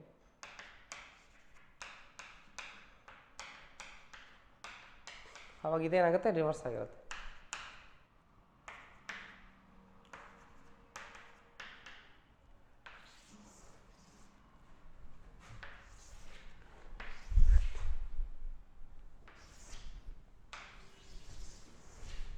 ನೋಡಿ, ಎರಡನ್ನೂ ಡಿಫ್ರೆನ್ಸ್ಗೋಸ್ಕರ ಕ್ವಶನ್ಸ್ ಈ ರೀತಿ ಕೊಟ್ಟಿದ್ದಾರೆ. ಒಂದು ಬಿಲೋ ಕೇಸ್ ಇದೆ, ಇನ್ನೊಂದು ಎಬೋ ಕೇಸ್ ಇದೆ. ಬಿಲೋ ಕೇಸಲ್ಲಿ ಲೆಸ್ ದೆನ್ ಕ್ಯುಮ್ಯುಲೇಟಿವ್ ಫ್ರೀಕ್ವೆನ್ಸಿ ಇರುತ್ತೆ, ಎಬೋ ಕೇಸಲ್ಲಿ ಮೋರ್ ದೆನ್ ಕ್ಯುಮ್ಯುಲೇಟಿವ್ ಫ್ರೀಕ್ವೆನ್ಸಿ ಇರುತ್ತೆ. ಬಿಲೋ ಕೇಸ್ ಫಸ್ಟ್ ತೊಗೊತಾ ಹೋದರೆ ಎಕ್ಸ್ ಕಾಲಮ್ 1 ತೊಗೊತೀನಿ, ಎಲ್ ಸಿ ಎಫ್ ಬದಲಿ ಫ್ರೀಕ್ವೆನ್ಸಿ ಕಾಲಮ್ ತೊಗೊತೀನಿ. ಓಕೆನಾ? ಈಗ ಇಲ್ಲೂ ಅಷ್ಟೇ, ಎಕ್ಸ್ ಕಾಲಮ್ ಇದೆ, ಎಮ್ ಸಿ ಎಫ್ ಬದಲಿ ಫ್ರೀಕ್ವೆನ್ಸಿ. ಫಸ್ಟು ಇಲ್ಲಿ ಕೊಟ್ಟಿರೋದು ಬಿಲೋ ಅಂದರೆ ಲೆಸ್ ದ್ಯಾನ್ ಅಲ್ವಾ, ಲೆಸ್ ದ್ಯಾನ್. ಹಾಗಾದರೆ ಇದರಲ್ಲಿ ನಮಗೆ ಲೆಸ್ ದ್ಯಾನ್ ಕೇಸ್ ಇರೋದ್ರಿಂದ ಇದು ನನಗೆ ಲೋಯರ್ ಲಿಮಿಟ್ ಬೇಕು. ಮೋರ್ ದ್ಯಾನ್ ಕೇಸ್ ಇರೋದ್ರಿಂದ, ಮೋರ್ ದ್ಯಾನ್ ಅಂದರೆ ಎಬೋ ಜಾಸ್ತಿ ಅಲ್ವಾ, ಎಬೋ ಮೋರ್ ದ್ಯಾನ್ರಿಂದ ಅಪ್ಪರ್ ಲಿಮಿಟ್ ಬೇಕು. ಈಗ ಇಲ್ಲಿ ಲೋಯರ್ ಲಿಮಿಟ್ ಬೇಕು, ಇಲ್ಲಿ ಅಪ್ಪರ್ ಲಿಮಿಟ್ ಬೇಕು. ಆದರೂ ಕಾನ್ಸೆಪ್ಟ್ ಅರ್ಥ ಮಾಡ್ಕೊಂಡು ಹೇಳೋದಾದರೆ ಫಸ್ಟ್ ಬಿಲೋ 10 ಅಂತ, 10ಗಿಂತ ಕಡಿಮೆ ಇರಬೇಕು, 20ಗಿಂತ ಬಿಲೋ, ಇವೆಲ್ಲ ಬಿಲೋ ಅಂತ ಡಿಟೋ ಹಾಕಿದಾರಲ್ಲ. Below 10, below 20, below 30, below 40, below 50 ಅಂದರೆ 10ಗಿಂತ ಕಡಿಮೆ ಇರಬೇಕು, 20ಗಿಂತ ಕಡಿಮೆ ಇರಬೇಕು, 30ಗಿಂತ ಕಡಿಮೆ ಇರಬೇಕು, 40ಗಿಂತ ಕಡಿಮೆ ಇರಬೇಕು, 50ಗಿಂತ ಕಡಿಮೆ ಇರಬೇಕು. ಅಂದರೆ ಇದಕ್ಕಿಂತ ಕಡಿಮೆನೇ ಇರಬೇಕು ಅಂದಾಗ ನನಗೆ ಇಲ್ಲಿಂದ ಕಡಿಮೆ ಅಂತ ಬಂದಾಗ ಮತ್ತು ನನಗೆ ಇದು ಲೋಯರ್ ಲಿಮಿಟ್ ಆಗುತ್ತಾ? ಹಾಗಾದ್ರೆ ಇದು ಜಾಸ್ತಿ ಇಷ್ಟೇ ಇರಬೇಕು, ಇದಕ್ಕಿಂತ ಜಾಸ್ತಿ ಹೋಗಿಲ್ಲ. ಹಾಗಾದ್ರೆ ಇದು ಇಷ್ಟೇ ಇರಬೇಕಂದ್ರೆ 10, 20, 30, 40, 50 ಇದಕ್ಕಿಂತ ಜಾಸ್ತಿ ಹೋಗಂಗಿಲ್ಲ. ಇದಕ್ಕಿಂತ ಕಡಿಮೆ ಇರಬೇಕಾದ್ರೆ ಮತ್ತು ಇದು ಅಪ್ಪರ್ ಲಿಮಿಟ್ ಆಗುತ್ತೆ ಕೊಟ್ಟಿರೋದು. ಹಾಗಾದ್ರೆ ಇದು ಅಪ್ಪರ್ ಲಿಮಿಟ್ ಆಗೋದ್ರಿಂದ ನಾನು ಲೋಯರ್ ಲಿಮಿಟು ಇಲ್ಲ ಬಿಲೋದಲ್ಲಿ ಲೋಯರ್ ಲಿಮಿಟ್ ಕಂಡುಹಿಡಿಬೇಕು. ಕಾಮನ್ ಡಿಫ್ರೆನ್ಸ್ ಎಷ್ಟಿದೆ? 10 ಇದೆ. ಹಾಗಾದರೆ 10ರಿಂದ 20 10 ವ್ಯತ್ಯಾಸ ಇದೆ, 20ರಿಂದ 30 10 ವ್ಯತ್ಯಾಸ ಇದೆ, 10ರಿಂದ 30ರಿಂದ 40 40ರಿಂದ 50 10 ಡಿಫ್ರೆನ್ಸ್ ಇದೆ. ಹಾಗಾದರೆ ಈ 10ನ ಇದ್ರಲ್ಲಿ ಕಳಿಬೇಕು. 10ಲ್ಲಿ 10 ಅಂದರೆ 0, 20ಯಲ್ಲಿ 10 ಹೋದರೆ 10, 30ಯಲ್ಲಿ 10 ಹೋದರೆ 20, 40ಯಲ್ಲಿ 10 ಲೆಸ್ ಮಾಡಿದರೆ 30, 50ಯಲ್ಲಿ 10 ಲೆಸ್ ಮಾಡಿದರೆ 40. ನೋಡಿ, ಅವ್ರು ಕೊಟ್ಟಿರೋದು ನಾವು ಅಪ್ಪರ್ ಲಿಮಿಟ್ ಬರ್ಕೊಂಡಿದ್ದೀವಿ, ಲೋಯರ್ ಲಿಮಿಟ್ ಫೈಂಡ್ ಔಟ್ ಮಾಡಿದ್ದೀವಿ. ಬಟ್ ಈ ಕೇಸಲ್ಲಿ ಬನ್ನಿ, ಆದರೆ ಇದನ್ನು 10 ನಾವೇನು ಮಾಡಿದ್ವಿ, ಇಲ್ಲಿ ಮೈನಸ್ ಮಾಡಿದ್ವಿ, ಹೌದಾ? ಇಲ್ಲಿ ಎಬೋ ಅಂತ ಹೇಳಿದ್ದಾರೆ. ಎಬೋ ಅಂದರೆ ಏನು? ಈ ಕೊಟ್ಟಿರೋ ನಮಗಿಂತ ಜಾಸ್ತಿ. ಎಷ್ಟೆಷ್ಟು ಡಿಫ್ರೆನ್ಸ್ ಇದೆ? ಇಲ್ಲೂ 10 ಡಿಫ್ರೆನ್ಸ್ ಇದೆ, ಇಲ್ಲೂ 10 ಡಿಫ್ರೆನ್ಸ್ ಇದೆ. 10 to 20 10 difference, 20 to 30 10 difference, 30 to 40 ಅಲ್ಲೂ 10 ಡಿಫ್ರೆನ್ಸ್. ಹಾಗಾದರೆ ಇದಕ್ಕಿಂತ ಜಾಸ್ತಿ ಇರಬೇಕಂದ್ರೆ ಇದು ಏನಾಗುತ್ತೆ? ಲೆಸ್ ದ್ಯಾನ್ ಆಗುತ್ತೆ, ಲೋಯರ್ ಲಿಮಿಟ್ ಆಗುತ್ತೆ. 10, 20, 30, 40, 50. ಹಾಗಾದರೆ ಇದಕ್ಕಿಂತ ಎಷ್ಟು ಜಾಸ್ತಿ ಇರಬೇಕು? 10. ಹಾಗಾದರೆ ಈ ಕಾಮನ್ ಡಿಫ್ರೆನ್ಸ್ ಏನಿದೆ 10, ಇದನ್ನು ನಾವೇನು ಮಾಡಬೇಕು? ಈಗ ಆ್ಯಡ್ ಮಾಡಬೇಕು. ಇಲ್ಲಿ ಏನು ಮಾಡಿದ್ವಿ? ಲೆಸ್ ಮಾಡಿದ್ವಿ, ಇಲ್ಲಿ ಆ್ಯಡ್ ಮಾಡಬೇಕು. ಹಾಗಾದರೆ 10ಗೆ 10 ಆ್ಯಡ್ ಮಾಡಿದರೆ 20, 20ಗೆ 10 ಆ್ಯಡ್ ಮಾಡಿದರೆ 30, 30ಗೆ 10 ಆ್ಯಡ್ ಮಾಡಿದರೆ 40, 40ಗೆ 10 ಆ್ಯಡ್ ಮಾಡಿದರೆ 50, 50ಗೆ 10 ಆ್ಯಡ್ ಮಾಡಿದರೆ 60. ಹಾಗಾದರೆ ಎರಡು ಕಡೆ ಅಬ್ಸರ್ವ್ ಮಾಡಿ. ಇಲ್ಲಿ ಕೊಟ್ಟಿರೋಂಥದ್ದೆಲ್ಲದು ಲೋಯರ್ ಲಿಮಿಟಲ್ಲಿ ಬರ್ಕೊಂಡಿದ್ದೀನಿ, ಇಲ್ಲಿ ಕೊಟ್ಟಿರೋದೆಲ್ಲ ಅಪ್ಪರ್ ಲಿಮಿಟ್ ಬರ್ಕೊಂಡಿದ್ದೀನಿ. ಹಾಗಾದರೆ ಬಿಲೋ ಕೇಸಲ್ಲಿ ಲೋಯರ್ ಲಿಮಿಟ್ ಫೈಂಡ್ ಔಟ್ ಮಾಡ್ತೀನಿ. ನೆಕ್ಸ್ಟು ಎಬೋ ಕೇಸಲ್ಲಿ ಅಪ್ಪರ್ ಲಿಮಿಟ್ ಫೈಂಡ್ ಔಟ್ ಮಾಡ್ತೀನಿ. ಓಕೆನಾ?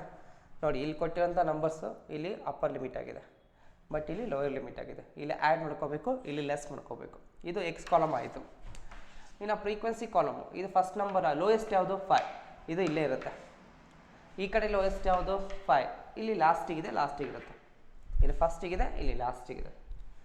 ಇಲ್ಲಿ ಫಸ್ಟಿಗೆ ಇರೋದ್ರಿಂದ ಏನು ಮಾಡ್ತೀವಿ, 5 ಆದಮೇಲೆ ಎಷ್ಟಿದೆ 10, ಹಾಗಾದ್ರೆ 10 5 ಆ್ಯಡ್ ಆಗಿರುತ್ತೆ ಅಂತೇಳಿ ಕೆಳಗಿಂದ ಮೇಲೆ ಕಳಿಬೇಕು. 10ನಲ್ಲಿ 5 ಹೋದರೆ ನೆಕ್ಸ್ಟ್ ಏನಾಗುತ್ತೆ, 10ನಲ್ಲಿ 5 ಹೋದರೆ 5.